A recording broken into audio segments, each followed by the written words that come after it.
News के प्रायोजक हैं doctor Asadullah Khan English medium school और जूनियर कॉलेज सोलापूर। मेरठच्या मुस्कानने पतीची निर्घुणपणे हत्या केल्याचं प्रकरण देशभरात गाजत आहे। मुस्कानने प्रियकर साहिल सोबत मिळून पती सौरभची हत्या केली आणि त्याचा मृतदेह ड्रम मध्ये भरला। त्यानंतर अनैतिक संबंधातून हत्या झाल्याची आणखी प्रकरण समोर आली आहेत। अशातच बेंगळुरूमध्येही आईच्या मदतीने मुलीने पतीला संपवल्याचा प्रकार समोर आला आहे। धक्कादायक बाब म्हणजे 3 महिन्यापूर्वीच दोघांचा प्रेमविवाह झाला होता। त्यानंतर मुलीने पतीची हत्या केली। या प्रकरणात पोलिसांनी आरोपी पत्नी आणि सासूला अटक केली आहे। बेंगळुरूमध्ये 37 वर्षीय रिअल इस्टेट व्यावसायिक लोकनाथ सिंह याची हत्या आली होती। पोलिसांनी दिलेल्या माहितीनुसार गेल्या आठवड्यात विवाहबाह्य संबंधांच्या संशयावरून व्यावसायिकाची पत्नी आणि सासूने त्याची हत्या केली होती। 22 मार्च रोजी लोकनाथचा मृतदेह चिक्कलबनवाडा येथील निर्जन भागात आढळून आला होता। पोलीस तपासात त्याच्या पत्नीने आईच्या मदतीने लोकनाथला संपवल्याचे समोर आले। लोकनाथ सिंहची पत्नी आणि सास त्याच्या हत्येसाठी बऱ्याच आधीपासून तयारी करत होते। संधी साधून त्यांनी आधी लोकनाथला जेवणातून झोपेच्या गोळ्या देऊन बेशुद्ध केले। त्यानंतर कारमध्ये निर्जन स्थळी नेऊन चाकूने त्याचा गळा चिरला। भीतीपोटी त्यांनी मृतदेह कारमध्ये टाकून पळ काढला। पोलिसांना संध्याकाळच्या सुमारास एक मृतदेह सापडल्याचा फोन आला होता। पोलिसांनी 19 वर्षीय यशस्विनी सिंह आणि 37 वर्षीय हेमाबाई यांना अटक केली।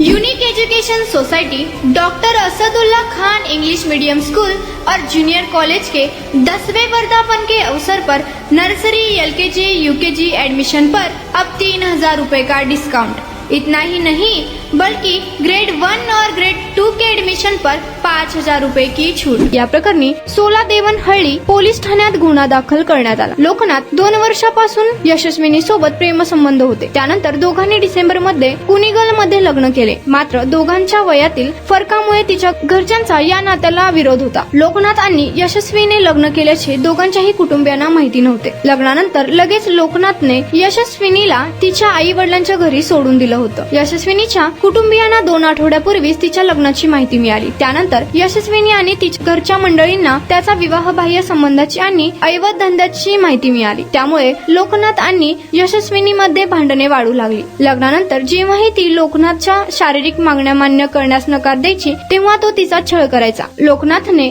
यशस्विनीला तिच्या आईला त्याच्याशी शारीरिक संबंध ठेवण्यास सांगण्यास सांगितले होते। यानंतर लोकनाथ तिला घरी सोडून गेला। मात्र लोकनाथने पुन्हा यशस्विनीच्या घरी जाऊन तिच्या कुटुंबियांना धमकावले। जर ती त्याच्यासोबत राहायला परत आली नाही तर तो त्यांच्याशी वाईट वागेल असे तो म्हणाला।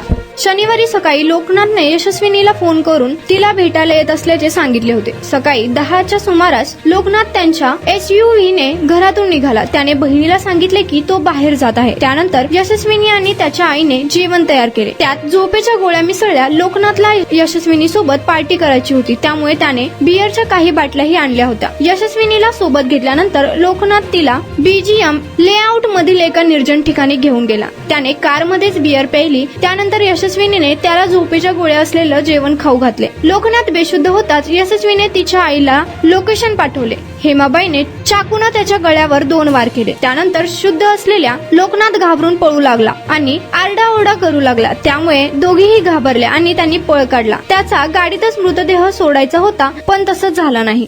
Unique education society doctor Asadullah Khan English medium school और जूनियर कॉलेज के 10वें वर्धापन के अवसर पर नर्सरी LKG UKG एडमिशन पर अब 3000 रुपए का डिस्काउंट। इतना ही नहीं बल्कि ग्रेड 1 और ग्रेड 2 के एडमिशन पर 5000 रुपए की छूट।